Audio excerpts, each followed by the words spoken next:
Hello everyone, সকাল সকাল দিনটাকে স্টার্ট করছিলাম আমার বাড়ির থেকে। আর উঠেই দেখছি হচ্ছে প্রচুর পরিমাণ বৃষ্টি। আর সেদিন খুব তাড়াতাড়ি উঠেছিলাম আমি, আর অ্যাকচুয়ালি দরকার ছিল ওঠাটা।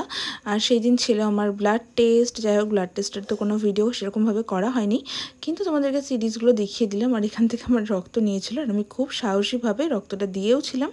তারপরে দেখো মা এখানে সব বাজারঘাট করে সব কিছু রেডি করছিল, রান্নাবান্নার জোগাড় জানতি। আর আমি তারপরে গিয়ে স্নান ধান করে ফ্রেশ হয়ে নিয়েছিলাম। আর দেখতেই পাচ্ছ কত সুন্দরভাবে আমি ফ্রেশ হয়েছি। অ্যাকচুয়ালি আমার মানে কি বলবো, ভালো ভালো ফিল হচ্ছিল সেই দিন। আর সেদিন আমাকে মা খাইয়েছিল হচ্ছে শিং মাছের ঝোল।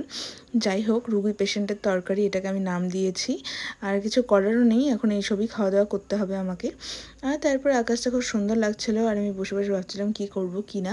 অ্যাকচুয়ালি আমার কোনোই কাজ ছিল না। আর তার কিছুক্ষণ পরে পিন্নি চলে এসেছিলো, আর ও কী সব একটা ভয়ঙ্করভাবে সেজে এসেছিলো নিজে নিজে কাজল টাজল লাগিয়ে। তো আমি ওকে ওটাই বলছিলাম, তোকে একদম রঘু ডাকাতের ভূতনির মতো লাগছে দেখতে।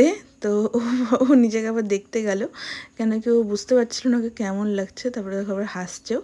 যাই হোক, বাড়ি গেলে এটাই আমার মজা, কেন কি পিন্নির সঙ্গে আমার অনেকটা সময় কেটে যায়। আর ও একটু পরপর ঘুরে ঘুরেই আমার কাছে চলে আসে। আর দুপুরবেলাতে আমার আবার ব্লাড টেস্ট ছিল, তো আবার দাদা চলে এসেছিলো রক্ত নেওয়ার জন্য। কিন্তু এই টাইমে আমি জানি না কেন প্রচণ্ড পরিমাণ কী বলবো, ভয় পেয়ে গেছিলাম। তো যাই হোক, আস্তে আস্তে আমি সাহস বানাচ্ছি, কেন কি সামনেই আমার ডেলিভারি। তারপর বিকেলবেলাতে মা করেছিল চাও চাও, আর যেটা খেতে আমার খুবই ভালো লাগে। আর এটা একদম প্লেনভাবে বানানো ছিল। আর আমি খেয়ে দিয়ে নিয়ে ওয়েট করছিলাম পিন্নির জন্য, কেন কি পিন্নির ম্যাডাম চলে এসেছিলো। আর পিন্নি এসে চাউমিন পেয়ে পুরো খুশি। আর এইভাবে করে আমরা একটু মজা টজা করতে করতে দিনটাকে এন্ড করে দিয়েছিলাম।